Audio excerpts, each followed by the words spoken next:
साई बंदी सतनाम, बंदी छोड़ सतगुरु कबीर साहब की जय हो। आज हम जानेंगे सतगुरु नितिन साहब जी से एक सत्संग के माध्यम से।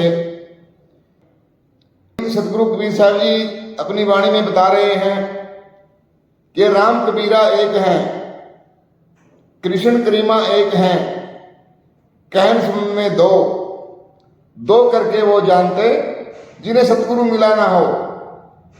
जिनको सतगुरु नहीं मिला हो तो वो इन सबको अलग अलग मानते हैं। राम को, अल्लाह को, गॉड को, वाहिगुरु को अलग अलग मानते हैं। उन्होंने इनको अलग अलग बना दिया, लेकिन ये एक ही है, हमने उसको अलग अलग बना दिया। तो आज जानेंगे सतगुरु नितिन साहब जी से एक सत्संग के माध्यम से हमें कौन से परमात्मा की भक्ति करनी चाहिए, क्योंकि हमने तो इनको कई रूपों में बना दिया है, लेकिन जो परमात्मा का सच्चा स्वरूप है वो कौन सा स्वरूप है, आइए जानते हैं सत्संग के माध्यम से। सत्संग को आपने पूरा विवेक लगा के और पूरी बुद्धि लगा के सुनना है। या साकार या निराकार, और इसी के दोनों रूप हैं ये। कोई भी ग्रंथ उठा के देख लो, शिव महापुराण उठा लो, देवी भागवत उठा लो, विष्णु महापुराण उठा लो, कुरान उठा लो, बाइबल उठा लो, हर जगह इसकी महिमा है। या साकार की या निराकार की, या साकार भगवान की पूजा चल रही है या निराकार की चल रही है। और साहिब समझा रहे हैं सर्वगुण निर्गुण दोनों से न्यारा, और जानेगा कोई जाननहारा। ये कली काल का खेल ही ऐसा है। अब इस कली के दुख से कौन बचा सकता है तुम्हें? वाणी में लिखा भी है कि एक ही है जो तुम्हें बचा सकता है, और वो है कबीर साहब। लेकिन लोगों को ये बात हजम नहीं होती है कि कबीर साहब कैसे बचाएंगे। वो सोचते हैं कि कबीर को भगवान बनाना चाहते हैं ये लोग, राम जी से बड़े, कृष्ण जी से बड़े, हनुमान जी से बड़े, जबकि ऐसा नहीं है। क्योंकि वो देह से ऊपर उठ नहीं पा रहे। वो कबीर साहब को भी देह मान बैठे हैं, राम जी को देह मान बैठे हैं। अब वहां पर द्वैतवाद आ जाता है कि कौन है इन दोनों में से बड़ा, जबकि कबीर साहब द्वैतवाद को खत्म कर देते हैं। वो कहते हैं राम कबीरा एक हैं, और कहने सुनन में दो, और दो करके वो जानते जिन्हें सतगुरु मिला ना हो। लेकिन सबके समझ में ये बात नहीं आती। वो कबीर साहब को एक आदमी करके जानते हैं, फिर विरोध पैदा हो जाता है। अरे भैया, हम कैसे बोल दें कबीर को भगवान? हमें तो किसी ने नहीं बताया आज तक। राम जी कृष्ण जी को भगवान मान लेंगे, लेकिन कबीर साहब को नहीं मानेंगे। तो हमारा भी लक्ष्य ये नहीं कि कबीर साहब को भगवान मनवाना है, शरीर की पूजा करवानी है, मंदिर बनवाने हैं कबीर साहब के, ऐसा कुछ नहीं है। कबीर साहब आते हैं यहाँ पर तुम्हारे सत्य स्वरूप का लखाव करवाने, और कुछ नहीं। वो सतनाम का भेद बताने आते हैं। सतगुरु सोई सतनाम बतावे, और बाकी गुरु कोई काम ना आवे। अब कई लोगों ने सतनाम जपना शुरू करवा दिया कि देखो कबीर साहब सतनाम की बात कर रहे हैं, इसी को जपो, बाकी सब नाम झूठे हैं, सतनाम ही सत्य है। बिल्कुल सही बात है कि सतनाम ही सत्य है, तभी तो उसका नाम है सतनाम। लेकिन वो थोड़ी नहीं है जो तुम जप रहे हो, वो तो फिर 52 अक्षरी झूठा नाम आ गया, क्योंकि जीव आधार हो गया। 52 अक्षर जीव आधारा, आदि अक्षर जीभ्या से न्यारा। वाही को सत सिमरण कहिए, उसे कहो सत सिमरण सतनाम, सिमर सिमर नर उतरो पारा। तो ये बात लोगों के समझ में नहीं आती, तो वहां पर झगड़ा हो जाता है, गुरुमुखों के साथ हो जाता है। जो सतनाम सतनाम जपते बूढ़े हो गए, मरने वाले हो गए, वो भी समझ नहीं पाते कि सतनाम है क्या। साहिब कह रहे सत्य नाम कोई नाम नहीं कि तुम जप रहे हो, अरे ये है आपन रूप, और जो जाने इस भेद को पावे आप स्वरूप। जो सतनाम के भेद को जान लेता है वो अपने स्वरूप में स्थित हो जाता है, वरना भौंक भौंक के जैसे एक कुत्ता मर जाता है शीशे के सामने खड़ा होकर, ऐसे ही बेचारा जीव अंत समय में दुख पाता है, रो रो के जाता है, क्योंकि उसे पता ही नहीं मैं करूं क्या, उसको पता ही नहीं मैं करूं क्या। तो यही कबीर साहब समझा रहे हैं, जैसे स्वर्ण कांच मंदिर में भरमते भूख मरे हो, और कहे कबीर नलनी के सुगना तोहे कौन पकड़े हो। अब कुत्ते ने करना क्या है, जहां वो ध्यान से देख रहा है शीशे में, बस वहां से ध्यान हटा ले, वहां से ध्यान हटा ले और अपने में ध्यान लगा ले। अब क्या वो कुत्ता निकल के काटने लग जाएगा उसे? तुम्हें कोई पकड़ ही नहीं सकता, मौत तुम्हें मार ही नहीं सकती। बस तुमने क्या करना है, अपना ध्यान काया से हटाओ और अपने स्वरूप में लगा लो, जो तुम्हारा असली स्वरूप है। क्या है वो स्वरूप? आत्म स्वरूप। जैसे तुम आत्म स्वरूप में लगाओगे, तुम्हें एक अवस्था प्राप्त होगी जिसको परम अवस्था कहते हैं। एक जीव अवस्था है, एक शिव अवस्था है, और एक पीव यानी परम अवस्था है। यानी एक जीवात्मा है, एक ब्रह्मात्मा जिसे कहते हैं कि विश्वात्मा, और एक परमात्मा। यानी तुम्हें अब वो अवस्था मिल जाएगी जिसको पीव अवस्था कहते हैं। वहां पर काया का कोई खेल ही नहीं है, वहां इन मंत्रों का कोई खेल ही नहीं है। तो कह रहे स्वर व्यंजन का मेल नहीं है, बावन का वहां खेल नहीं है। कि कोई कहे राम राम करके राम मिल जाएगा, कहते बावन का खेल नहीं है वहां पे। राम राम तो 52 अक्षरों में आता है, कबीर कबीर 52 में आ गया, हरे कृष्णा हरे राम 52 अक्षरों में आ गया। कोई भी नाम ले लो, अल्लाह अकबर, वाहिगुरु वाहिगुरु, सब 52 का खेल है। तो कह रहे 52 अक्षर वहां पहुंचा ही नहीं सकते। कौन पहुंचाएगा वहां पे? वहां परमात्मा ही पहुंचाएगा विहंगम चाल से। लोहा उठ नहीं सकता आसमान की तरफ, लेकिन चुंबक लग जाए तो धरती को छोड़ के ऊपर की तरफ उड़ जाता है। बस सेम गति तुम्हें मिलेगी। परमात्मा दया करेंगे तुम पे। कैसे दया करेंगे? जैसे लोहे पे चुंबक ने दया कर दी।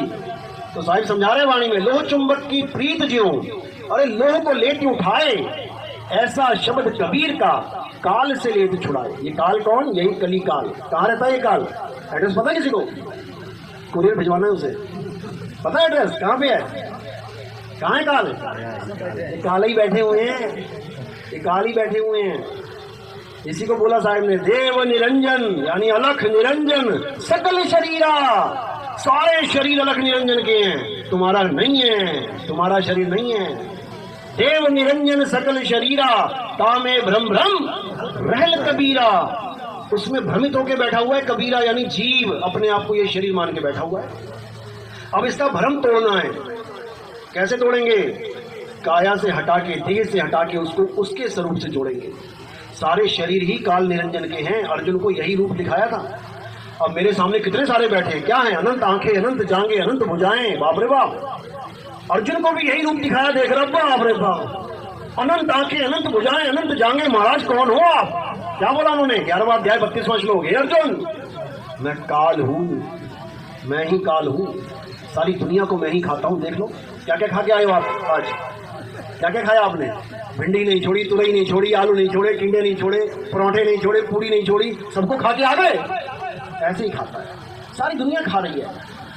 चूहे को बिल्ली खा रही है, बिल्ली को कुत्ता खा रहा है, कुत्ते को भेड़िया खा रहा है, भेड़िए को शेर खा जा रहा है, शेर को छोटे छोटे कीड़े खा जा रहे हैं, खा ही रहे हैं एक दूसरे को। यही निरंजन है।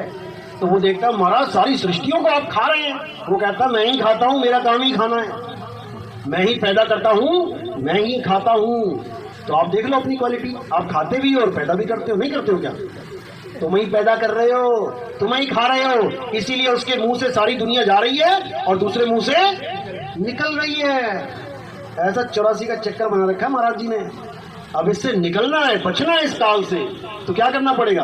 राम जी की पूजा करनी पड़ेगी, ये श्याम जी की। तो कहते हैं बचना चाहो काल जाल से, तो चीनो शब्द हमारा, और कहें कबीर अमर कर राखूं जो निज होए हमारा। अगर इससे बचना चाहते हो तो शब्द की परख कर लो। अगर काल भगवान डरता है तो केवल शब्द से डरता है। शब्द क्या है?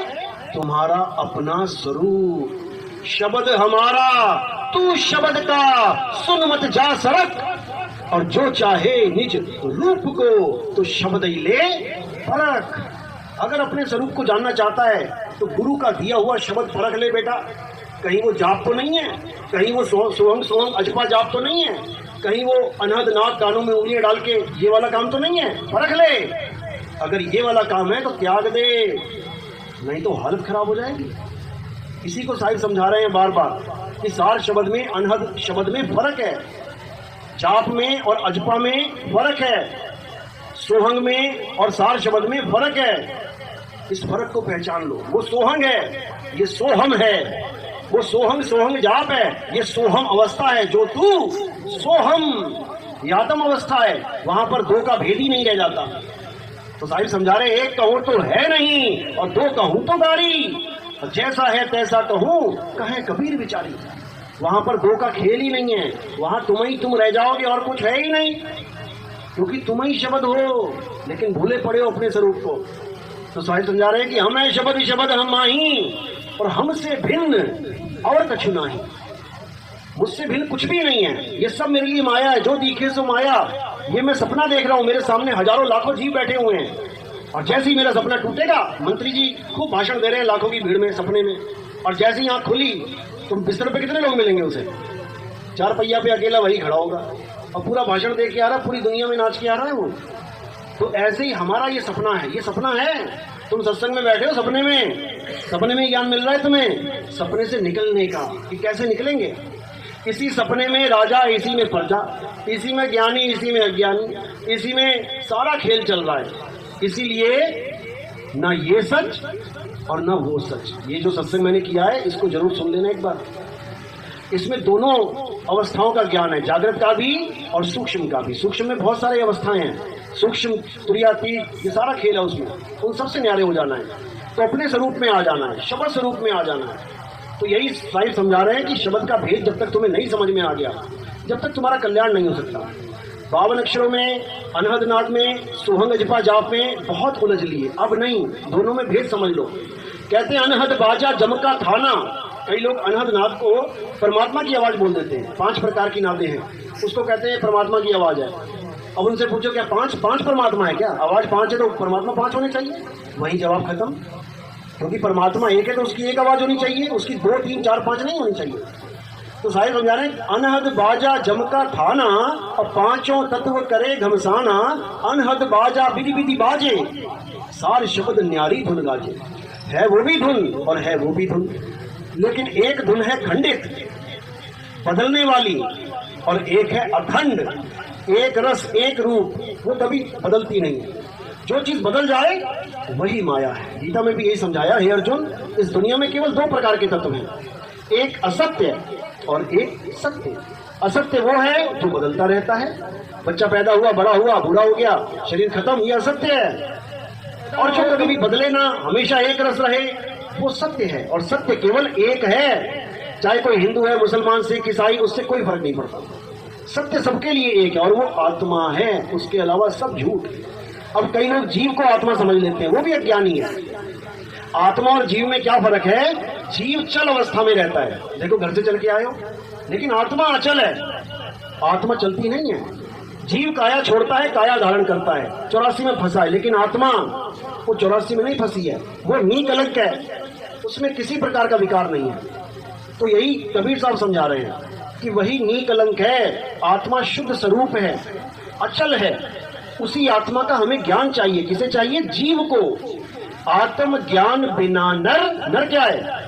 जीव है, भटके, कभी काबा कभी काशी। तो इस जीव को जब आत्म अवस्था का ज्ञान मिल जाता है तो जो तू सोहम यानी पीव अवस्था को प्राप्त कर लेता है। यही साहिब ने समझाया कि कोटि तो ब्रह्मा भय, गरीबदास जी कहते हैं करोड़ों ब्रह्मा हो गए, और कोटि भय ईश, साहिब तेरी बंदगी से ये जीव हुए जगदीश। यानी सही नाम नहीं मिला, सही भक्ति नहीं मिली, तो तुम क्या हो जाओगे? तुम कोई योगी बन जाओगे, योगेश्वर बन जाओगे, तुम कुछ बन जाओगे, कुछ बन जाओगे, लेकिन तुम अपने स्वरूप को प्राप्त नहीं कर पाओगे। और जब तक अपने स्वरूप को प्राप्त नहीं किया, तुम अचल हो ही नहीं सकते, हो ही नहीं सकते। तो जब हमें वो स्वरूप मिल जाएगा तो हमारी क्या अवस्था बनेगी?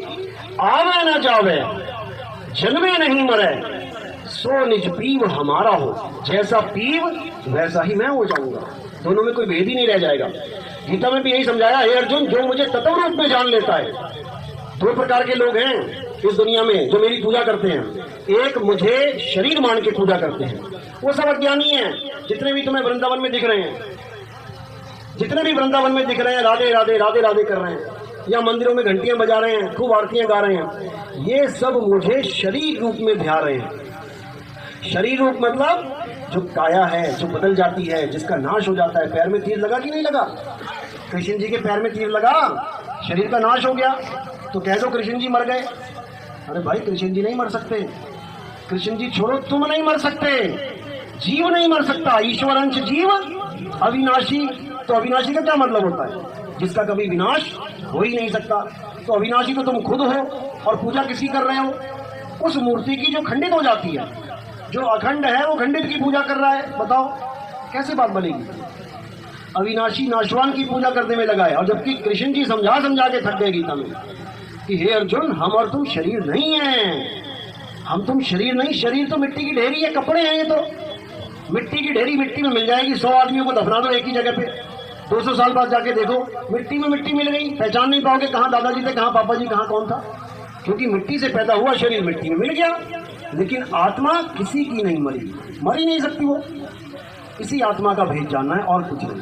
तो यही सब संतों का सार है, आत्म ज्ञान ही सबका सार है। आत्मा के अलावा जो भी चीज तुम्हें दिख रही है, कहने में आ रही है, सुनने में आ रही है, बोलने में आ रही है, वो सब अज्ञान है, क्योंकि सत्य एक है, वो आत्मा ही है। इसी को अलग अलग तरीकों से अलग अलग नाम दे दिया गया। बस कुरान में इसको पाक बोला गया, पाक। पाक यानी शुद्ध। सिखों ने इसको खालसा बोल दिया। खालसा यानी खालिस, जिसमें कोई अशुद्धि नहीं है। ईसाइयों ने इसको वर्ड बोल दिया, वर्ड यानी आत्मा।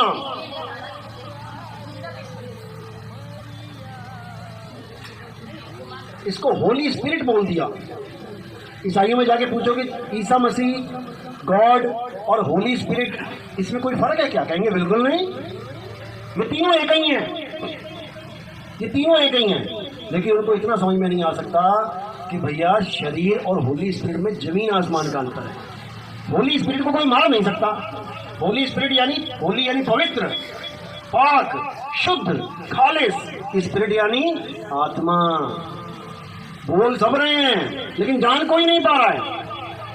बोल सब रहे हैं लेकिन जान नहीं पा रहा है। अब यही जो दोहा है कि जीव से तीव हो गए, यानी कि 2 से 1 हो गए, इसी को बाइबल में बोला है।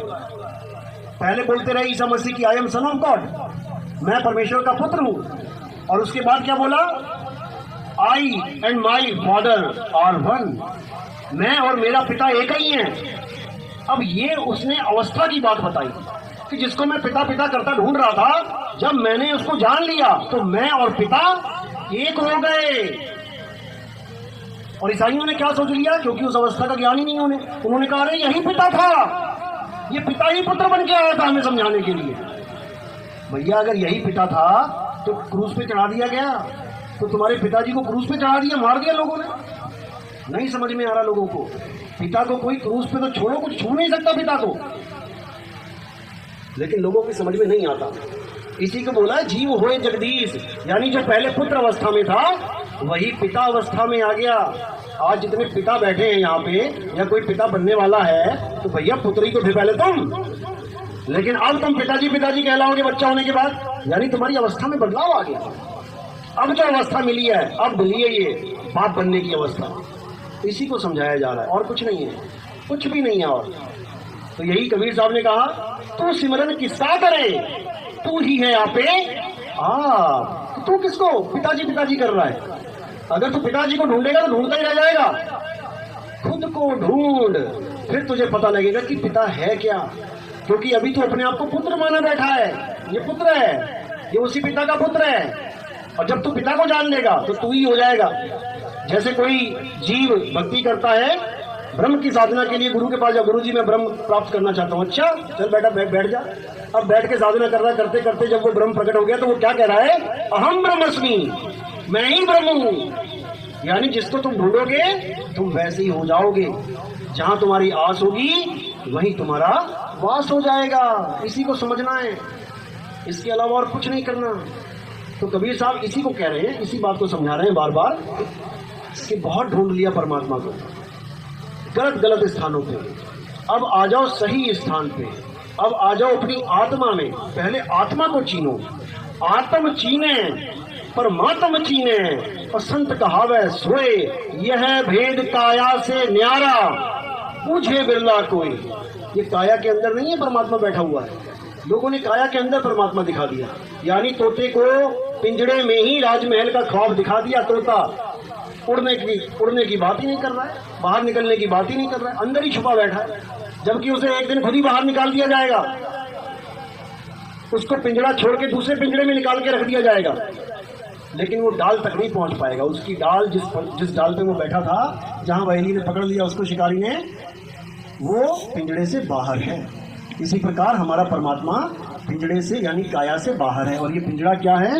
ये काल भगवान का खेल है, ये उसका रूप है। इसी पिंजड़े की महिमा गाई जा रही है हर जगह, जहां देखो पिंजड़े की पूजा हो रही है हर जगह। तो साहिब समझा रहे हैं, ऐ जियरा तू अमर लोक का, पड़ा कालवश आई हो, और मन ही स्वरूपी देव निरंजन तुम्हें राख भरमाई हो। 5 25 3 का पिंजड़ा वामे तुमको राखे हो, तुमको बिसर गई सुध घर की और ये महिमा अपनी भाके हो। जिस पिंजरे में तुम कैद हो उसी पिंजरों की महिमा गवाई जा रही है तुमसे। यानी कैदी को जेल से प्रेम करवाया जा रहा है। अपनी जेल को झूठा मान लिया, गुरु की जेल को सच्चा मान लिया। अपने शरीर को मिथ्या मान लिया, राम जी कृष्ण जी के शरीर को सत्य मान लिया। जबकि दोनों ही पिंजड़े हैं, दोनों का ही नाश हो जाएगा, लेकिन इस आत्मा का कभी नाश नहीं होता। तो इसी आत्मा को सत्य ज्ञान बोला गया है। इसी आत्मा का डंका, आत्म ज्ञान का डंका पूरे विश्व में, संतों की वाणियों में जिक्र आता है कि पूरे विश्व में, क्या हिंदू, क्या मुस्लिम, क्या सिख, क्या ईसाई, भेद ही नहीं रह जाएगा कोई। और इसके अलावा और कोई ज्ञान है ही नहीं जो इन सबको एक कर सके। करके देख लो, जितने भी संत महात्मा आए, क्या एक कर दिया उन्होंने? जितने संत आए उतने ही पंथ चल पड़े, उतने ही लोग अलग अलग हो गए। अब अलग क्यों हो गए? केवल आत्म ज्ञान की कमी के कारण। संत तो क्या बताना चाहते थे और लोगों ने क्या समझ लिया। अब संतों के नाम पे अलग अलग दुकानें सेट हो गई सबकी। लेकिन कबीर साहब क्या बोल रहे हैं कि काल भगवान ने पूरा जोर लगा लिया है सबको अलग अलग करने में, लेकिन एक ऐसा पंथ आएगा, एक ऐसा पंथ चलेगा जो सबको एक करेगा। तो साहिब ने वाणी में बोला, 12 पंथ काल फुरमाना और भूले जीव न जाए ठिकाना। 13वें पंथ हम ही चले आए, सब पंथ मेट के एक पंथ चलाएं। उन्होंने कहा एक ही पंथ चलाएंगे हम, और वो सत पंथ होगा। झूठा नाम, झूठे जितने भी झूठा ज्ञान है सबको दरकिनारे कर दिया जाएगा और एक सत्य की महिमा गाई जाएगी। तभी सारी दुनिया सतयुग में आएगी। क्योंकि सतयुग का मतलब ये नहीं कि विष्णु जी आ जाएंगे शेषनाग पे बैठ के या फिर शंकर जी दिखाई देने लग जाएंगे। सतयुग का मतलब है जब तुम सत्य के साथ जुड़ जाओगे।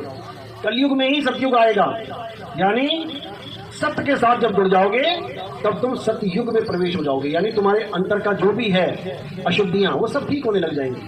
तुम्हें माया भ्रमित नहीं कर पाएगी। तुम हर चीज को करोगे देख के, जान के, परख के। इस कली काल का जो खेल है उसको खत्म कर दोगे, तुम ही करोगे और कोई नहीं कर पाएगा। अगर भगवान ने तुम्हें बचाना होता, परमात्मा ने तुम्हें बचाना होता ना, कब का बचा लेता, कलयुग तक आने ही ना देता। लेकिन तुमने जीतना है, कुश्ती तुम्हारी होगी। गुरु केवल दाव सिखाएगा और जो दाव सीख लेगा वो पटकी लगा देगा। इसलिए साहिब कह रहे हैं गुरु गुरु में भेद है और गुरु गुरु में भाव। सोई गुरु नित वंदिए, जो शब्द बतावे दाव। बस दाव का खेल है।